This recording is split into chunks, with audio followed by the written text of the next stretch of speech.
ઉનાળાની ગરમીમાં ખાવાની મજા પડી જાય એવી ઠંડી ઠંડી ડ્રાયફ્રૂટ ગુલ્ફી. આજે હું બનાવીશ મહાદીકરાની રસોઈ ચેનલમાં ડ્રાયફ્રૂટની ગુલ્ફી. તો મેં અહીંયા પહેલાં લીધું છે 500 ગ્રામ દૂધ, બદામ, કાજુ, અહીંયા લીધું છે વેનીલા એસેન્સ, કસ્ટર્ડ પાવડર, ખાંડ લીધી છે, મેં 4 દાણા એલચી લીધી છે અને આ છે મિલ્ક પાવડર. તો ચાલો આપણે રેસીપી ચાલુ કરી લેવી. તો મેં લીધું છે મિક્સર જાર. આપણે બધી વસ્તુમાં પાવડર કરી લઈશું. આપણે બધું જ હારી પીસીને પાવડર કરી લઈશું.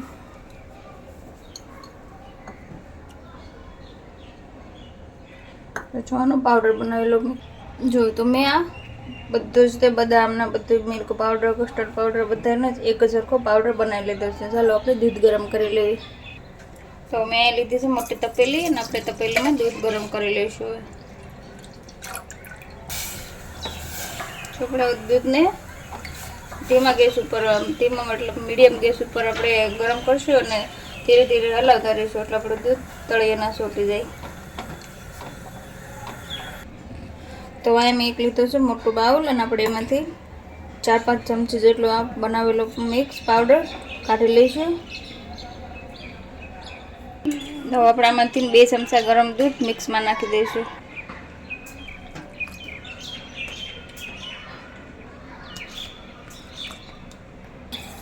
જો આપણે અલગ આ રીતે મિક્સર તૈયાર કરી લેવું ને તો આપણે તપેલીમાં જે દૂધ છે ને કાઢીએ એમાં ગાંઠ થઈ જાય કે આમાં ગાંઠ નહીં થઈ કે આ રીતે આપણે અલગથી ગોળ બનાવી લેવાનો. આમાં કસ્ટર્ડ પાવડર અને મિલ્ક પાવડર છે ને એટલે બધું એક હારે દૂધમાં પાવડર નાખ્યું ને કોરો કોરો તો ગાંઠ થઈ જશે, જલ્દી નહીં મિક્સ થાય.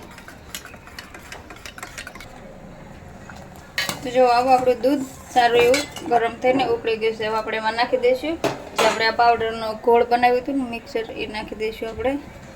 અને આપણે અહીંયા હલાવતા રહેવાનું છે ધીરે ધીરે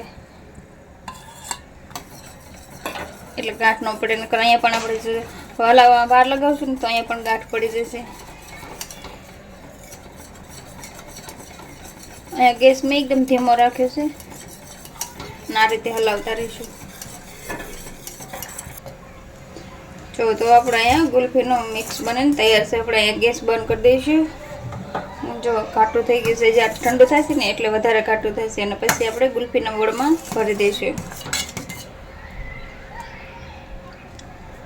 હવે આમાં નાખી દઈશ વેનીલા એસેન્સ, થોડાક ટીપા નાખી દઈશું આપણે બસ એટલું અને આપણે હલાવી લઈશું એટલે આપણે ગુલ્ફીમાં વેનીલા ફ્લેવર આવી જાય. હવે આપણે એને ઠંડુ થવા મૂકી દેવી ઢાંકીને. તો આપણે આ ગુલ્ફીનું ગોળ એકદમ ઠંડુ થઈ ગયું છે. આપણે ગુલ્ફી મોડમાં ભરી લઈશું. જો તો આપણે આ રીતે ધીરે ધીરે ગુલ્ફી મોડમાં બધું જ બેટર નાખી દઈશું. આ રીતે ધીરે ધીરે આપણે બધા જ મોડ આ રીતે ભરી લેવી. જો તો મેં બધી જ ગુલ્ફીને આ રીતે ભરી લીધી છે અને આપણે થોડુંક આ રીતે હલાવી લઈશું એટલે અંદર કોઈ હવા કે બબલ રહેલા હોય ને તો બેસી જાય.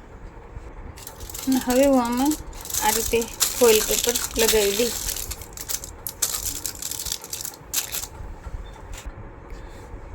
હવે આપણે આ રીતે થોડુંક ચાકુથી થોડાક આ રીતે કાણા પાડીને આપણે ગુલ્ફીની સળી લગાવી દઈશું.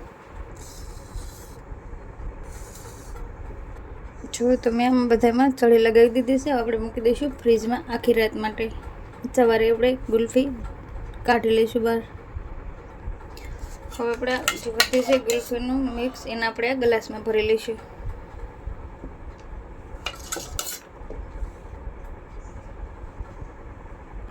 જો તો આપણે આ ગ્લાસમાં પણ આ રીતે અડધી અડધી ભરી લીધી છે ને આપણે આમાં પણ ફોઇલ પેપર લગાવીને સળી લગાવી દેવી. જો તો આપણે આમાં પણ સળી લગાવી દેવી આ રીતે. ચલો હું આ ફ્રીજમાં રાખી દઉં. ચલો તો આપણે ગુલ્ફી જામી ગઈ છે. આપણે એને બહાર કાઢી લઈશું.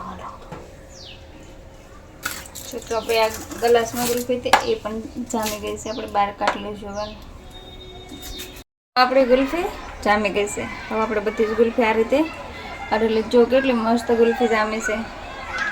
આ ડીશમાં બરફ રાખે છે એટલે આપણી ગુલ્ફી છે ને એ ઓગળવા ન મળે.